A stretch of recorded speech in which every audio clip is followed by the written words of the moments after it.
Christmas Eve sleigh ride. It was the last sleigh ride to go out on Christmas Eve from the stable I boarded my horse at. It was around -12 Celsius that night. Just cold enough to nip your nose, but not enough to make it really uncomfortable. I saddled my horse and was warming the bit in my hand while I chatted with my sister. She had come from Vancouver to spend Christmas with me, and she was going to ride in the sleigh while I rode my horse alongside. As the last of the guests arrived, and everyone got cozy under warm blankets in the sleigh, I bridled my horse and mounted up. Excitement was in the air. People were laughing, chatting, and getting to know each other. As the sleigh started, the sound of bells on the team's harness jingled merrily. We moved along slowly into the forest. It had recently snowed quite a bit, and the pine and fir trees were laden heavily with that beautiful, powdery snow. Things quieted on the sleigh as the team moved along, and people took in the wonder of the special quiet that only comes in a winter forest. All you could hear was the crunch of the horses' feet and the soft sound of sleigh bells. Periodically, a tree branch would shed its coating with a soft thud as the snow fell to the ground. As we broke out of the trees into a clearing, the moon came out from behind the clouds. The sight we beheld was amazing. The bright moonlight reflected on the freshly fallen snow, and the carpet of white glittered as if it had been filled with starlight.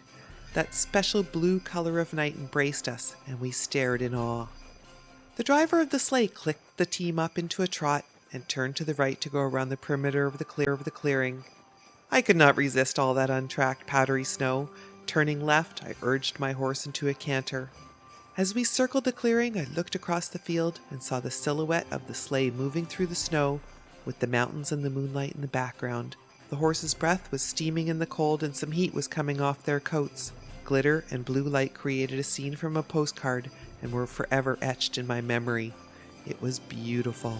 When we returned to the stables, I unsaddled my horse as the driver of the sleigh unharnessed the team. All the horses were tucked into the barn with a special bucket of oats, a reward for their good work. It was Christmas Eve after all. Joked around and had some good laughs. My sister and I got into the car for the ride home, and as usual, we bantered in good nature about our childhood memories, and as always, we could never agree on what actually had happened that one time long ago in that one place. Our perspectives were always different, but we always agreed to disagree and still loved each other unconditionally.